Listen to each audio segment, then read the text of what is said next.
Alright everyone, calm your butts. I'm gonna show you some things, and I really want you to see what I see, because this is really important. So just watch these two clips.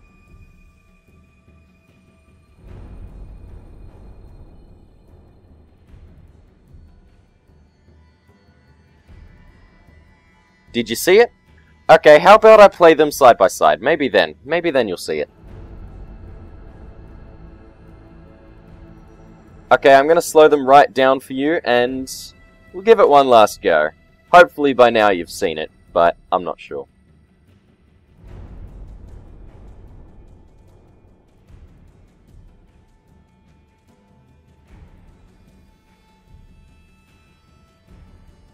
What you just witnessed is the most potentially overpowered thing in the game for silver tier and maybe even as much as gold tier skill levels.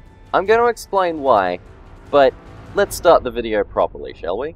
Greetings and salutations and welcome to Illegitimate Legends, the show where we talk about some of the more unusual League of Legends builds. I'm your host Ahrtimmer, and today we are taking a look at, if you haven't guessed already, Vel'Koz ADC. Because why the F not? This is amazing, and if you think that it's bad, you are wrong. Leave. Now. Get out. Okay. This is the build that I'm most excited for, almost of all time. I haven't felt this good about a build in ages. Oh my god. Okay, so going back to the clips that I showed you. Vel'Koz has an amazingly short attack animation. It's shorter than most AD carries is, but more importantly, his auto attack has no projectile. For a ranged champion, this is, I believe, unheard of. Almost every other champion has some form of projectile. His auto attack does not, and in fact, his auto attack will connect with the opponent before the animation is complete. This means that with no runes and masteries, like you saw in the clips that I showed, they were completely level 1 unaffected champions. At that point, Vel'Koz can auto-attack faster than other champions. Granted, I don't think this affects his DPS. His attack speed isn't higher, but last hitting is amazingly simple, to the point where a monkey could last hit with this sort of build. Waltz into bottom lane. Every time a minion falls within your one-hit kill threshold, you right-click it. You don't have to wait before, you don't have to time your attack. It's low skill last hitting. You can end up with nearly every last hit available to you, with the exception of being poked and all that sort of nonsense that you still want to avoid, because you're not stupid.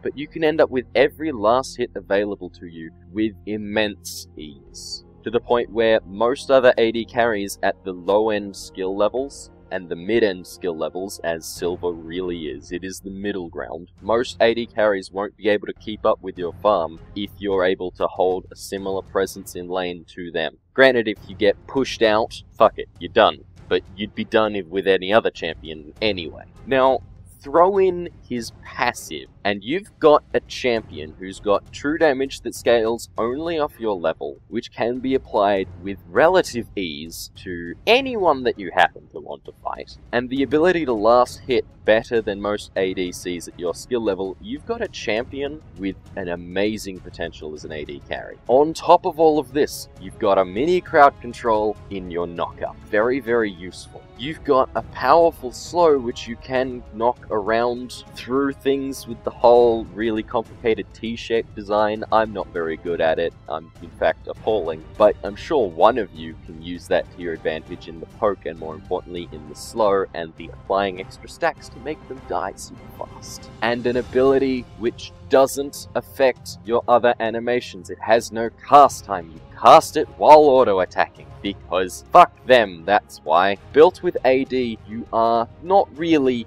going to match identical with the DPS of an opponent champion. An opponent champion will have some form of increased damage because they are a real AD carry and you are a tentacle beast willing to violate them. So you're never going to be as powerful, but it's going to be such a small difference because AD carries are primarily based upon the concept of items that it's not really going to be a big deal, and you should be able to get some early kills or at least early pressure with a decent support from your passive and your various abilities that you will be ahead of them, and so up until the extreme late game you won't enter the situation where it's 1v1 AD carry v AD carry with exactly the same item build, in which you will probably lose. Don't get me wrong, you will probably lose that fight. It comes down to skill and which champions you're fighting, but that scenario doesn't happen, ever. If the game's gone that late, it's all about team fights, and then it comes down to your whole team, and you as an AD carry are simply there to dish out as much punishment before you eventually fail and die. It's not a problem, kind of expect that to happen. But the early game with Vel'Koz is so good. Let's talk about it some more. So you roll into lane with your 30-0-0 masteries and then your general AD carry runes, because that's your job. You're gonna be AD carrying. Carrowing? That's a thing now. Don't worry about it. So you either buy yourself a longsword or a Duran's blade, depending on how many potions you really want to buy and how much you feel you're going to need that lifesteal/health. I prefer personally to avoid Duran's items because buying an item that you're later going to sell doesn't feel ideal, but at the same time that health and the health restore, it's hard to go past. Personal preference. Anyway, then you buy your trinket because you're not a noob like me and you remember to buy trinkets. I'm still struggling with that and I don't know why, but buy a goddamn trinket. Wiggle your way all the way into lane. I usually bring Exhaust and Ghost. Ghost because I love Ghost, and more importantly, I love his animation when Vel'Koz is ghosting. It's like... It's amazing. And Exhaust because I like having Exhaust, but if you prefer to get Ignite, take Ignite. Make sure one of you's got Exhaust, because it's an amazing ability for, shutting down the damage output coming out of an AD carry. It's kinda good. Okay, so we've done all that. Wandered into lane, we've started last hitting. Keep last hitting. Last hit a lot. Poke when you can, but reserve high amounts of mana. Primarily level your W. Your W, particularly at level 1, allows you to get 3 stacks, aka true damage, from the get-go. It's not necessarily easy unless you've got a crowd control on your support, which you need to have. Don't take Soraka. It's not ideal. No offense directed at my Soraka player, it was just not... We needed crowd controls. Crowd controls are kind of important. So, back to last hitting. Stay last hitting, poke occasionally, W when you can, but don't use both of them unless you're going all in, because you need to have both of them for when you go all in. Primarily leveling your W, ranking your Q and your E once. I recommend getting the E first, because that knock-up, it's a knock-up. It's designed to protect you. It's a knock-up and a knock-away.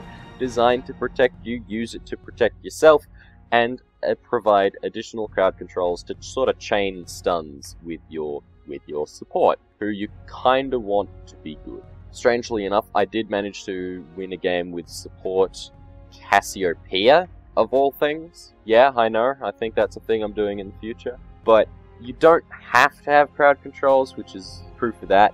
Well, that is proof of the lack of need of crowd controls, but at the same time, they're so much more useful than not having them. They're so much more useful. When you go all in, auto-attack around, avoid taking damage, and spray your W's underneath the enemy, whichever you're trying to kill.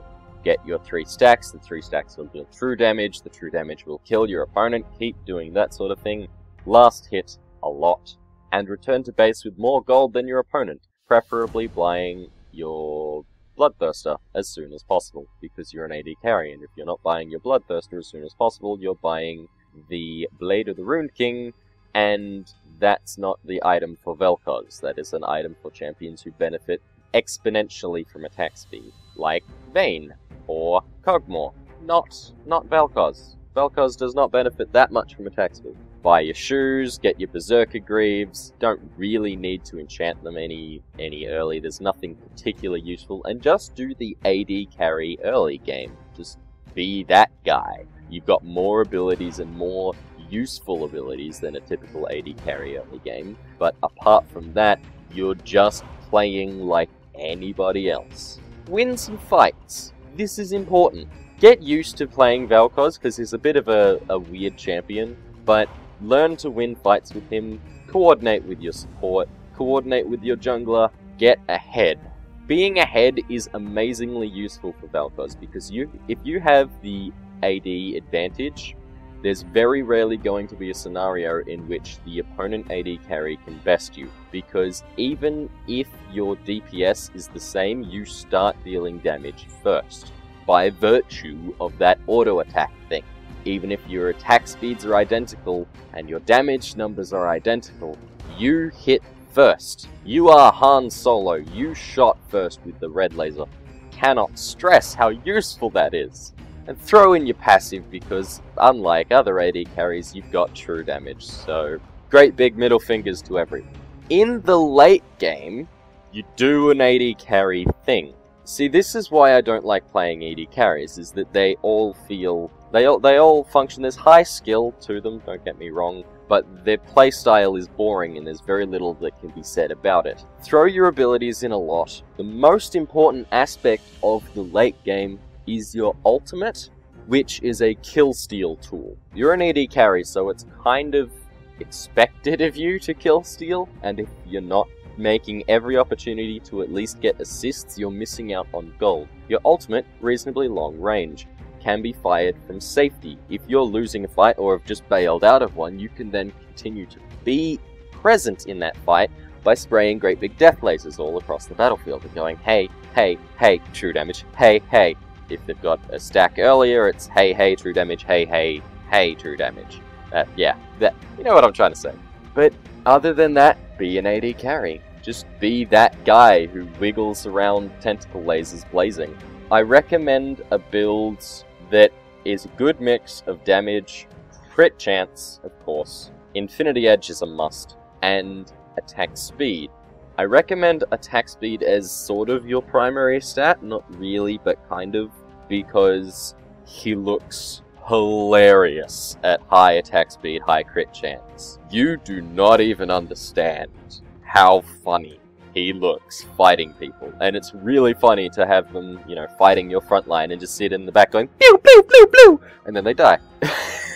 I know that's a really stupid reason to build a champion a particular way, but at the same time it's an effective build to have a Bloodthirster, an Infinity Edge, a Zephyr, a Phantom Dancer, and Boots, and some other damage item of your choice, or maybe a defensive one if you feel you're not doing so great, or maybe another Bloodthirster, or I don't know, get whatever you want.